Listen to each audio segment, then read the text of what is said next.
Hi everyone, my name is Ulrich Obrist. I'm Artistic Director of Serpentine and Senior Artistic Advisor to Luma, Arles. There's different ways to relate to a building. On the one hand, it's of course the relationship in terms of exhibitions one has seen, and it's an endless list of great shows, you know, which I've seen over the decades here in this building, and difficult to kind of pick out one.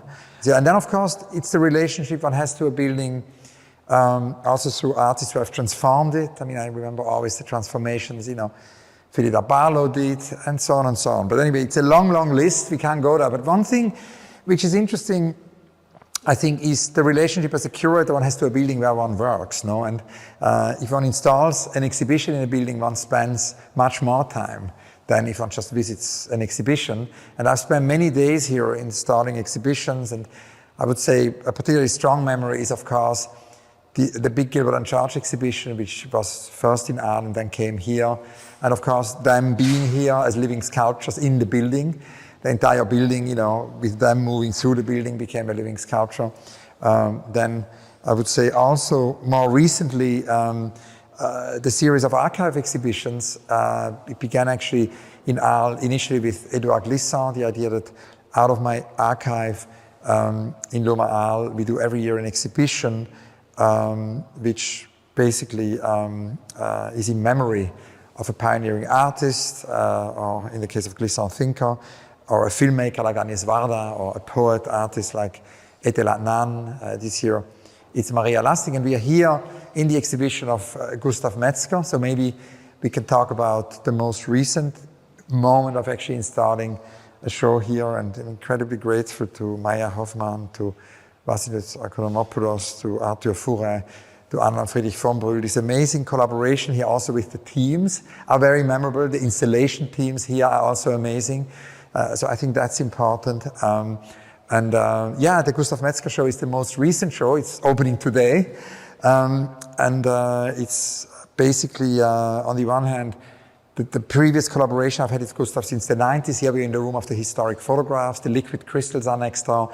And then downstairs in the Schwarzes Café, there is really an archive presentation with homages by the artists. So I would say also for me, this idea of archive is very connected to the Westbau, because it's now, I think, the third or first time where we have this archive presentation in the Schwarzes Café. And then of course it's also connected to many, many talks, because it's not only a place of exhibition, this building here, the Löwenbräu, but it's also it's a place where performances are happening, where life is happening, where talks are happening. So that's a whole other layer.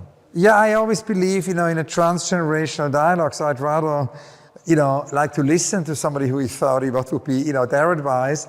One thing I can say is that I think it's very important, this idea of curiosity, no? Curiosity is a kind of an engine.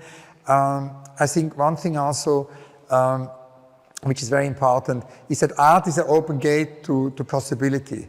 And we can see that very strongly, you know, with Gustav Metzger. He believed in this idea that art can make a contribution. You know, he saw art as a possibility. So, you know, that would be another advice, to basically, you know, go through that gate, no, of possibility. Yeah, we are actually, you know, as you know, I believe a lot in this idea that exhibitions should be connected also to generosity.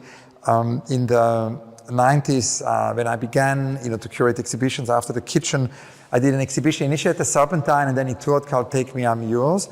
And that means that the visitors could actually do in the exhibition all the things they usually can't do in an exhibition. They could even take the exhibits home and do in their own kitchen or in their own living room the show. So Hans-Peter Fellmann would have all these images you could take home and then do your own show. And that is something which kind of has often been part of the exhibitions I curate. So in these archive exhibitions here at the Löwenbräu, we, for example, had a whole series of small posters, because we invite artists to do homages. For example, with Edouard Glissant, we invited the artists to do homages to Edouard Glissant, artists of different generations. And visitors could take away, there were big posters on the wall, and then there were mini posters, and every visitor could take the mini posters and put them in their kind of living environment or put them in public spaces. They popped up all over Zurich. And now with the Gustav Metzger exhibition, it's something we've also done before. We actually give as a gift to every visitor the Post-it notes, because I started a project on Instagram to celebrate handwriting, and it's basically a yeah, it's a way of avoiding that handwriting is disappearing because it's now in the digital age less present. So we want to kind of bring handwriting back. And Gustav Metzger was very involved in my handwriting project. He actually developed a very special extinction handwriting. He did many post-it notes. We printed those in tens of thousands of copies, and every visitor who actually comes to the Löwenbräu is invited to take them and have their own mini Gustav Metzger exhibition.